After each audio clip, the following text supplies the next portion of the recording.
Hi hello అందరికీ ఈరోజు నేను కాకరకాయ పులుసు చేస్తున్నా. చూడండి, కాకరకాయలు కట్ చేసి ఉప్పు పసుపు వేసి చేదు రసం అంతా తీసేసుకోవాలి. చింతపండు రసం తీసి పెట్టుకున్నా. ఒక ఆనియన్, కొత్తిమీర, కరివేపాకు, పచ్చిమిర్చి, కొంచెం బెల్లం. ఓకేనా ఫ్రెండ్స్, ఇప్పుడు మన కాకరకాయ పులుసు రెడీ చేస్తాం. చూడండి, మనం గిన్నె పెట్టుకొని 2 చెంచాల ఆయిల్ వేసుకున్నాం. చూడండి, మన ఆయిల్ వేడైంది. కొంచెం జీలకర్ర, కొంచెం ఆవాలు పోపు వేసుకోండి. ఇందులోనే పచ్చిమిరపకాయలు వేసుకోవాలి. కల్లమాకు వేసుకొని ఉల్లిగడ్డలు వేసుకోండి.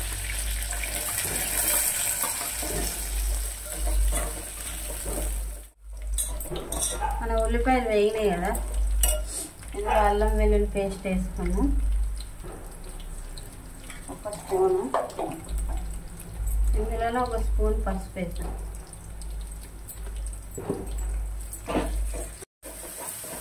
అందులోనే మన కాకరకాయ ముక్కలు వేసుకొని ఒక 2 నిమిషాలు వేపుకుందాం.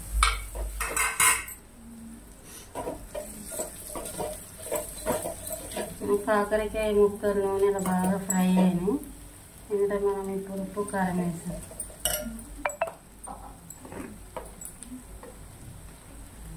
ఒక చెంచా కారము,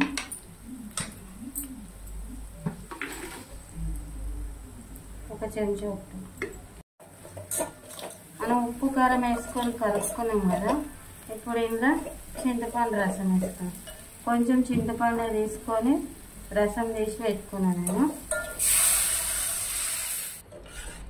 ఇప్పుడు దీన్ని మరిగించుకున్నాం. పులుసు చిక్కగా అయ్యేదాకా ఒక 5 నిమిషాలు ఈ పులుసుని మరిగించుకోవాలి.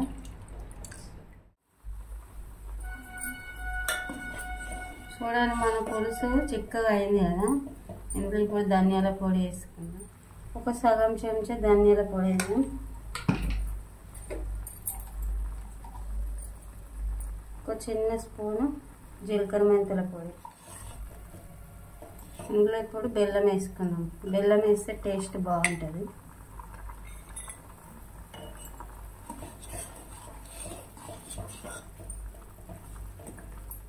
చూడండి, మన పులుసు చిక్కగా అయిపోయింది. అన్నీ వేసినాం కదా. లాస్ట్లో కొత్తిమీర వేసుకొని దింపుకోండి. మన కాకరకాయ పులుసు చాలా టేస్టీగా ఉంటుంది. మీరు కూడా ఒకసారి ఇలా ట్రై చేయండి.